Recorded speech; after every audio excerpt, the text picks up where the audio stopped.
വളരെ ചുരുങ്ങിയ വാക്കുകളിൽ ഒന്ന് രണ്ട് കാര്യങ്ങൾ പറയാൻ ഉദ്ദേശിക്കുന്നത്, ഒന്ന്, നമ്മുടെ നാട്ടിലുള്ള ആളുകളുടെ അവസ്ഥ എന്ന് വെച്ചാൽ ഭൂരിപക്ഷം ആളുകളും നമ്മുടെ നാട്ടിൽ ആഗ്രഹിക്കുന്നത് എല്ലാവർക്കും ഒരുമിച്ചിരിക്കാൻ കഴിയുന്ന, എല്ലാവർക്കും ഒന്നാകാൻ കഴിയുന്ന ഏറ്റവും നല്ല ഒരു സംവിധാനത്തിന് വേണ്ടി എല്ലാ ആളുകളും അതിനുവേണ്ടി കേഴുന്നു എന്നറിഞ്ഞതുകൊണ്ടാണ് ഈ ഒരു സംരംഭം ഈ അർത്ഥത്തിൽ നമ്മളിവിടെ യാഥാർത്ഥ്യമാക്കിയത്.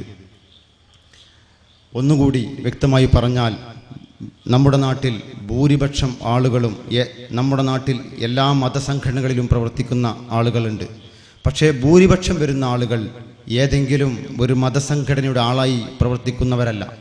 ഭൂരിപക്ഷം ആളുകളും ആഗ്രഹിക്കുന്നത് എല്ലാവർക്കും ഒന്നിച്ച് നിൽക്കാൻ കഴിയുന്ന പള്ളിയും മദ്രസയും പോലെയുള്ള സംവിധാനങ്ങൾ ഉണ്ടാകണമെന്നാണ് എല്ലാവരും ആഗ്രഹിക്കുന്നത്. അതുകൊണ്ട് നമ്മുടെ ഈ സംരംഭത്തിൽ ഒരുപക്ഷെ ഈ പള്ളി നിലകൊള്ളുന്ന മണ്ണ് ഒരുപക്ഷെ ജമാഅത്തെ ഇസ്ലാമിയുടേതായിരിക്കാം. പക്ഷേ നിങ്ങൾക്കും എനിക്കും ഒക്കെ ബോധ്യമുള്ളതുപോലെ ജമാഅത്തെ ഇസ്ലാമിയെ സംബന്ധിച്ചിടത്തോളം ഒരു പള്ളി നിർമ്മാണ മത്സരം എന്നത് ഒരിക്കലും ജമാഅത്തെ ഇസ്ലാമി അതിനുവേണ്ടി മത്സരിക്കാറില്ല എന്നാണ് ഞാൻ മനസ്സിലാക്കുന്നത്. ഇവിടെയും പള്ളി ഉണ്ടാക്കുന്നതും അതിൻ്റെ എല്ലാം ജമാഅത്തെ ഇസ്ലാമിയുടെ പേരിലാണെങ്കിൽ പോലും നമ്മുടെ പള്ളിയിൽ നിങ്ങൾക്ക് ഇന്ന് കാണാൻ കഴിഞ്ഞതുപോലെ അവിടെ ജമാഅത്തെ ഇസ്ലാമിയുടെ ഒരു അടയാളവും നമ്മുടെ പള്ളിയിലില്ല. ജമാഅത്തെ ഇസ്ലാമിക്ക് ഒരു പള്ളി കൂടി ഉണ്ടായി എന്ന് പറഞ്ഞ് മേന്മ നടിക്കാനും ജമാഅത്തെ ഇസ്ലാമിക്കാരോ അതിൻ്റെ നേതാക്കളോ അതിനുവേണ്ടി തുനിയാറില്ല എന്നാണ് ഞാനും മനസ്സിലാക്കുന്നത്. നമ്മുടെ പള്ളിയുടെ വളരെ വളരെ പ്രധാനപ്പെട്ട ഒരു കാര്യം, എൻ്റെ പ്രിയപ്പെട്ട സഹോദരന്മാരും എൻ്റെ പ്രിയപ്പെട്ട സഹോദരിമാരും നിങ്ങൾ മനസ്സിലാക്കേണ്ടത്, ആരോ എഴുതി കൊടുത്ത ഏതോ കടലാസ് വായിച്ചിട്ടല്ല നിങ്ങൾ ഇതിനെക്കുറിച്ച് മനസ്സിലാക്കേണ്ടത്. നിങ്ങളും ഞാനും ഇത് മനസ്സിലാക്കേണ്ടത് ഇതിൻ്റെ ഇന്ന് ഈ നിമിഷം മുതലുള്ള ഇതിൻ്റെ പ്രവർത്തനങ്ങൾ വിലയിരുത്തിക്കൊണ്ട് ഒരു കണ്ണട വെക്കാതെ നിങ്ങൾ വളരെ സുതാര്യമായി നിങ്ങളത് നിരീക്ഷിക്കൂ. എന്നിട്ട് നിങ്ങൾ വിലയിരുത്തൂ എന്താണ് ഈ പള്ളിയിൽ നമ്മൾ ഉദ്ദേശിക്കുന്നതെന്ന്. നിലവിൽ പല പള്ളികളും ഉണ്ടായിരിക്കെ എന്തുകൊണ്ട് ഈ പള്ളി വ്യത്യസ്തമാകുന്നു എന്ന് നിങ്ങൾ ഓരോരുത്തരും മനസ്സിലാക്കണം എന്ന് ഞാൻ ഈ സന്ദർഭത്തിൽ നിങ്ങളോട് ആവശ്യപ്പെടുകയാണ്. നമ്മുടെ പള്ളിയിൽ എല്ലാ മതസംഘടനയിലും പെട്ട എല്ലാ വിഭാഗത്തിലും പെട്ട ആളുകൾക്ക് ലാ ഇലാഹ ഇല്ലല്ലാഹ് മുഹമ്മദ് റസൂലുള്ളാഹ് എന്ന കലിമത്ത് തൗഹീദ് ഉച്ചരിക്കുന്ന മുഴുവൻ വിശ്വാസിക്കും ഒരു മാലയിൽ കോർത്ത മുത്തുമണികളെ പോലെ ഒരുമിച്ചിരിക്കാൻ കഴിയുന്ന ഏറ്റവും നല്ല സംവിധാനം ഒരു പക്ഷേ ഈ പഞ്ചായത്തിലെ തന്നെ ഏക സംവിധാനമായി ഇതിനെ നമ്മൾ കൊണ്ടുവരാൻ പോവുകയാണ്. എല്ലാ മതസംഘടനയിലും പെട്ട ആളുകൾ ഈ പള്ളിയിൽ ഖുതുബ പറയും എന്നാണ് ഇതിൻ്റെ കമ്മിറ്റിക്കാർ തീരുമാനിച്ചിട്ടുള്ളത്. എല്ലാ മതസംഘടനയുടെയും എല്ലാ പ്രസിദ്ധീകരണങ്ങളും ഈ പള്ളിയിൽ നിങ്ങൾക്ക് വായിക്കാൻ കഴിയും. അത് ഈ പള്ളിയിലുണ്ടാകും.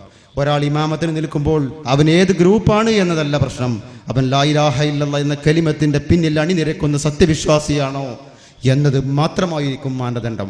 അങ്ങനെയുള്ള കലിമത്തിൻ്റെ പിന്നിൽ അണിനിരക്കുന്ന ഏത് മതസംഘടനയിൽ പ്രവർത്തിക്കുന്ന ഏതൊരു മനുഷ്യനാണെങ്കിലും ഈ പള്ളിയിൽ ലഭിക്കുന്ന പരിഗണന തുല്യമായിരിക്കും, ഒരു വ്യത്യാസവും ഇരിക്കുകയില്ല.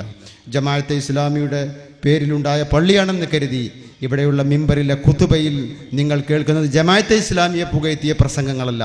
ഇസ്ലാമിൻ്റെ തനതായ രീതിയും ഇസ്ലാമിൻ്റെ തനതായ ഇസ്ലാം എന്താണ് എന്ന് നിങ്ങൾക്ക് മനസ്സിലാക്കാനുള്ള സാഹചര്യം, അത് ഇസ്ലാമിനെ കുറിച്ച് പഠിക്കുവാനുള്ള അവസരം എന്നതല്ലാതെ സംഘടനയുടെ പുകഴ്ത്തിപ്പറച്ചിലുകൾക്ക് വേണ്ടി ഈ മിമ്പർ നിങ്ങൾ കാണുകയില്ല. ഞാൻ പറയുന്നത്, നമ്മൾ മനസ്സിലുള്ള എന്തെങ്കിലും മുൻധാരണകൾ വെച്ചുകൊണ്ട് കാര്യങ്ങൾ മനസ്സിലാക്കാതെ നമ്മൾ ഈ സംരംഭം ഉദ്ദേശിക്കുന്നത് ഈ നാടിൻ്റെ എല്ലാ അർത്ഥത്തിലുമുള്ള നന്മ മാത്രമാണ്. നമ്മുടെ നാട്ടിൽ കൂടുതലുള്ളത് സാധുക്കളും പാവപ്പെട്ടവരുമാണ്. സാധുക്കളും പാവപ്പെട്ടവരുമായ ആളുകൾക്ക് വേണ്ടി അറബികളിൽ നിന്നും അല്ലാതെയോ നമ്മൾക്ക് കിട്ടുന്ന സഹായങ്ങൾ ആരോ പറഞ്ഞ ഏതോ വാക്കുകൾ കേട്ടിട്ട് തെറ്റായി നിങ്ങൾ മനസ്സിലാക്കി അതിനെ നിങ്ങൾ തിരസ്കരിക്കരുത്. ഇത് ഇന്ന് ഹിറ ഇസ്ലാമിക് സെൻറ്റർ എന്ന സ്ഥാപനം അള്ളാഹുവിൻ്റെ അപാരമായ അനുഗ്രഹം കൊണ്ട് അത് വളരെ വളരെ പടർന്ന് പന്തലിച്ച് വടവൃക്ഷമായി നിൽക്കുകയാണ്. ഇനിയും നിങ്ങൾ അതിൻ്റെ അപ്പുറത്തേക്ക് മാറി നിന്ന് വെയിൽ കൊള്ളുന്നു എന്ന് പറഞ്ഞ് വേവലാതിപ്പെടാതെ വരൂ. നിങ്ങൾക്കും എനിക്കും നമുക്കെല്ലാവർക്കും അതിൻ്റെ തണലിൽ ഒരുമിച്ചിരിക്കാം. തണൽ മാത്രമല്ല, അതിൻ്റെ കായ്ക്കനികൾ വളരെ വളരെ ഫലഭൂയിഷ്ടമാണ്. അത് നമുക്ക് വേണ്ടിയുള്ളതാണ്. ഒരിക്കലും അതിനെ നിങ്ങൾ ആരോ പറഞ്ഞ വാക്കുകൾ കേട്ട് തെറ്റായ ധാരണകൾ മനസ്സിൽ വെച്ച് അതിനെ നിങ്ങൾ ഒരിക്കലും പുറന്തള്ളരുത്. ഒരു കാര്യം കൂടി ഞാനിവിടെ സൂചിപ്പിച്ച് നിർത്തുകയാണ്.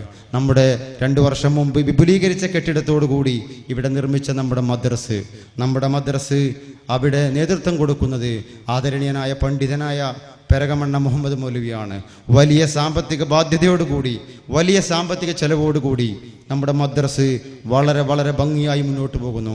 ഈ പഞ്ചായത്തിലെ തന്നെ എടുത്തു പറയത്തക്ക വിധത്തിൽ ഏറ്റവും ഉയർന്ന നിലവാരമുള്ള മദ്രസ. ആ മദ്രസയിലെ കുട്ടികളുടെ ഫീസ്, ഒരു കുട്ടിക്ക് ആ മദ്രസയിലെ വരുന്ന ഫീസ് 300 രൂപയാണ്. 300 രൂപ ഫീസുള്ള ഒരു മദ്രസയിൽ 1 രൂപ പോലും ഫീസ് വാങ്ങാതെ അത്രയും തുക ഒരു കുട്ടിക്ക്, ഒരു വ്യക്തി എന്ന നിലയിൽ മറ്റു പല സ്ഥലങ്ങളിൽ നിന്നും നമ്മളത് സ്വരൂപിക്കുകയും അങ്ങനെ ദീനിയായ പഠനത്തിന് പണം വാങ്ങാതെ മതപഠനം സമൂഹത്തിൻ്റെ ബാധ്യതയാണെന്ന് തിരിച്ചറിഞ്ഞുകൊണ്ട് അവിടെയുള്ള കുട്ടികൾക്ക് നാം നൽകുന്നത് സൗജന്യ വിദ്യാഭ്യാസമാണ്.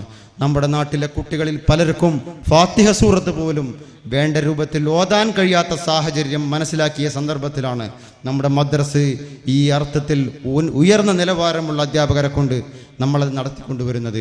അത് നിങ്ങൾ മനസ്സിലാക്കണം. അടുത്ത അധ്യയന വർഷം ആരംഭിക്കാൻ പോകുന്നു. കുട്ടികളുടെ കയ്യിൽ നിന്നുള്ള ഫീസിന് വേണ്ടിയല്ല, ആളുകളുടെ എണ്ണം കൂട്ടാൻ വേണ്ടിയല്ല, വളർന്നു വരുന്ന പുതിയ തലമുറ നന്നാകണം എന്നാഗ്രഹിക്കുന്നത് കൊണ്ട് പ്രിയപ്പെട്ട സഹോദരന്മാർ, എൻ്റെ പ്രിയപ്പെട്ട സഹോദരിമാരോട് ഞാൻ പറയാൻ ആഗ്രഹിക്കുന്നു, പുതിയ തലമുറക്ക് ഇസ്ലാമിൻ്റെ വെളിച്ചം നൽകാൻ നമ്മുടെ മദ്രസ് അത് വളരെ വളരെ സമ്പുഷ്ടമാണ്. അത് നിങ്ങൾ ഉപയോഗപ്പെടുത്തണം.